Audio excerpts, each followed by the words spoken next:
Hello students, so we are going to discuss the chapter motion in a straight line, right? There are two chapters related to motion, motion in a straight line and motion in a plane, right? Where motion in a plane is also known as vectors, right? And it is the most important chapter for your 12th physics. Fine, motion in a straight line. First of all, we all know that what is motion, right?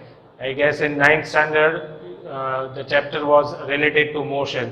Motion means when any object changes its position with respect to time, it is said to be in motion, right? When any object changes its position with respect to time, it is said to be in motion. Motion is a relative concept. Now, what do you mean by relative concept? We'll discuss later on, right? So, first of all, motion means when object is changing the position, it is said to be in motion. Mainly, motions are of three types.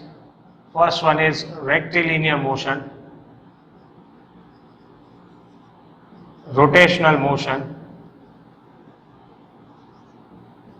third one is vibrational motion. So these are main three categories of motion: rectilinear or linear motion, right? Rotational motion, vibrational motion. We can see one example. Linear motion, when a car is moving on a straight road, that is an example of linear motion, right?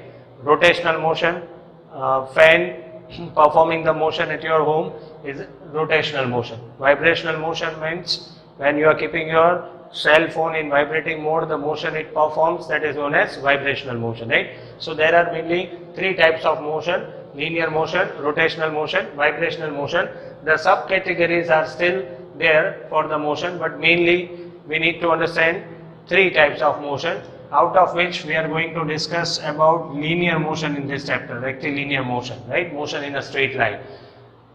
Rotational motion is also included in your course, right? And also the vibrational motion when we will discuss about the motion of molecules, right? So three types of motions: linear, rotational, vibrational. And as I said that motion is completely a relative concept. Relative concept means whenever you are saying that object is changing the position, when we have defined the motion, we have defined motion as when any object changes its position, it is said to be in motion. Clear? Okay, so the change in position of the object with time is defined as motion. But whenever you are defining motion or whenever you are discussing about motion, you need to specify the place from where you are observing the motion, right? That means for a person, if an object is in motion, for another person seeing from somewhere else would not say the object in motion. Let me make it very clear by giving an example. Suppose we went, or suppose you are going to receive a friend, right, who is coming from out of station and is coming in a train, right? So whenever you reach the station, when the train is coming towards the platform, you will observe that the person, your friend, and his luggage both are performing motion, right? So according to you, that means you are observing the motion from the station. You are observing the motion from the station, and then you are, according to you, you are observing that both your friend and his luggage both are performing motion, right? But the same situation is different for the friend who is in the train, right?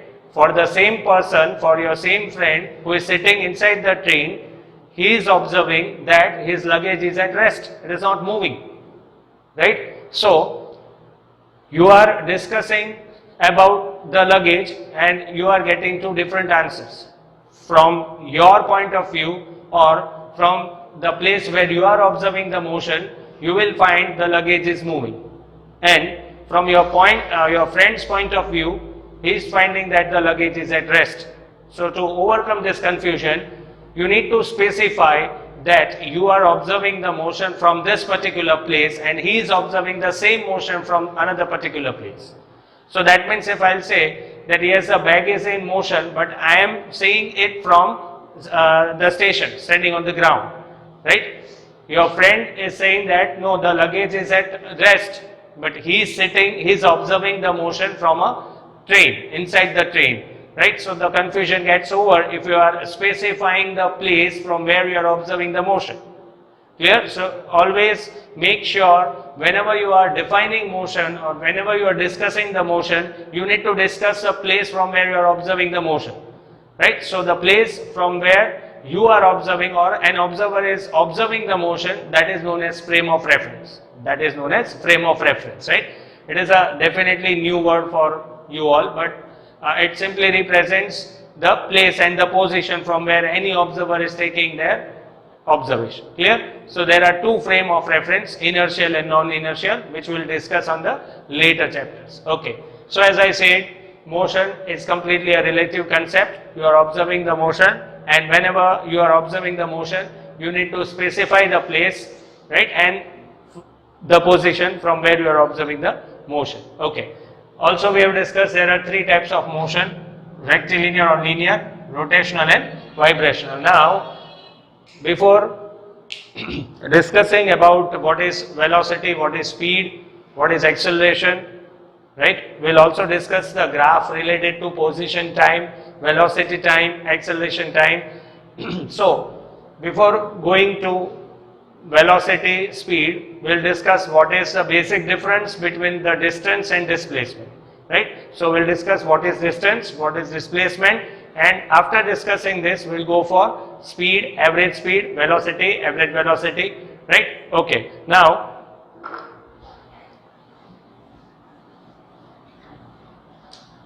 distance, it is the actual length covered by any object, right? The actual or the total length covered by any object is defined as distance, or you can also say it as path length. And we very well know that distance can never be negative, right? Okay. We'll understand both distance as well as displacement by taking one example. This is your x-axis, this is your y-axis. The intersection of x and y-axis is termed as origin. This point is defined as origin. All the distances will be measured from this origin. This is also known as a reference point. Okay. Suppose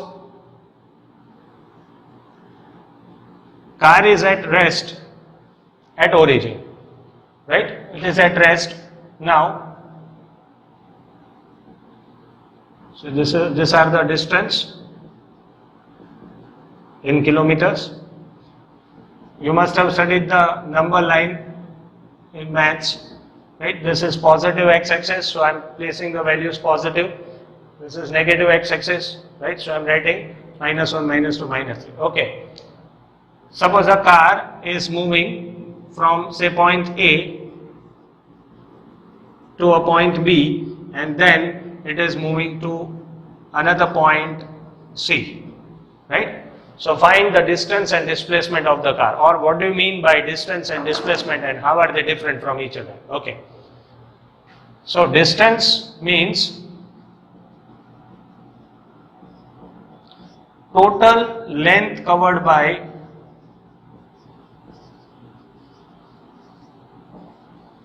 any object, right? It is always additive in nature. That means you just have to go on add the distance. Third one, it is a scalar quantity. Scalar quantity means quantity which does not depend on the direction, right? You don't have to worry about the direction, you just have to go on adding the length. Suppose car is starting from A, is moving to point B, and then it is moving to point C.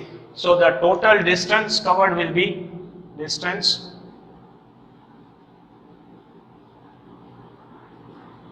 (0 to 4) means 4 kilometer, again 4 to 0, so 4 plus again 4, 8, 8 plus 2, right? So the total distance or path length covered by a car is 10 kilometer, right? Even though car has reversed its direction from point B, but we don't have to consider the direction, we just have to go on and add the length while calculating the distance, right? So it is from 0 to 4, 4 to again 0, so that is 8, 8 plus 2.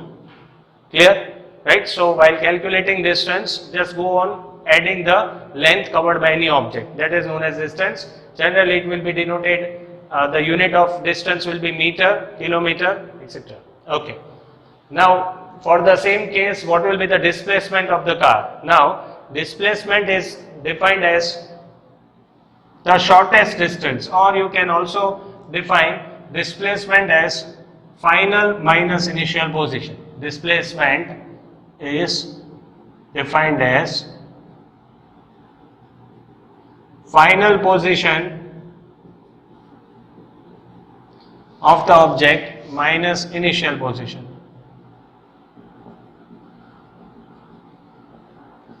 Right? Secondly, displacement is a vector quantity. Means we need to consider the direction also. Okay. So as displacement is defined as the difference between the final and initial position. So in this case, car has started from point A, moved to point B, and then again it has stopped at point C. Right? Fine. So you don't have to worry about the path through which the car has traveled the distance. Right? You just have to see the final and the initial position of the car. That's it. The final position of the car is at minus 2, right? The initial position of car is 0. So instead of final position, we can write it as minus 2 in this case, and initial position which is 0. So displacement is minus 2. Yes, so displacement can be negative, displacement can be positive, as well as displacement can be 0 also. So this is displacement, simply means the final and the initial, the difference between the final and the initial position of any object. Clear? Okay, so in this case, displacement comes out to be negative. Fine. If the same case, if I'll say that car has started from point A, moved to point B, and again has returned back to point A, then what will be the displacement? So displacement in this case now will be, according to the definition, it is final minus initial position, right? Okay, so car has started from point A, it has moved to point B, and then again it has come back to point A. So the final position of the car and the initial position of the car are same. So displacement will be 0. Clear? So beforehand displacement was negative, in this case displacement is 0. Okay, and displacement can be positive also. Like suppose car has started from point A and has ended at point B. That means car has just covered from A to B. In this case, displacement will be, again displacement is final position minus initial position. So the final position of car is at 4, the initial position of car is 0. So displacement will be 4 minus 0, that is 4. And unit will be same as that of distance, right? So displacement can be positive, can be 0, can be negative. Right? Displacement is a vector quantity. Distance is scalar quantity. Distance will not be negative. Clear or 0? Clear? Fine. So distance, this represents magnitude or mode. That means mode of minus 5 is 5. Mode of plus 5 is 5. You can also say it as magnitude of minus 5 is 5, magnitude of plus 5 is 5. Okay. So from this example, we can conclude that distance magnitude wise is greater or equals to displacement magnitude wise. Is this relation valid? Let us check this relation is valid or not. Right? We'll take the same example. Okay. Fine. See, suppose car is moving from A to B. So distance will be equals to 4. Also displacement will be 4. So in this case, distance is equals to displacement, right? Fine. Now, car has started from A, went to B, and then again it has stopped at point C. So in this case, distance will be started from A, went to B, and then to C. So 0 to 4, 4 to 0, 8, 8 plus 2, 10. So distance is 10, right? Displacement will be final minus initial, so it will be minus 2. Let us take the magnitude of displacement. So magnitude of displacement is 2, but it is still lesser than distance. Clear? So this case means, from this case we can say that distance is greater than magnitude of displacement, right? And in this case we can say magnitude of distance is equals to displacement. So definitely this relation is proved, or this relation is correct, right? So this was all about your distance and displacement. What is motion? How many types of motions are there? Motion is a relative concept. What is distance? What is displacement? What is the difference between distance and displacement? This is all we have discussed. So now in the next video, we'll discuss about speed, velocity, types of speed, types of velocity, and we'll also find the formulas to calculate these things. Thank you.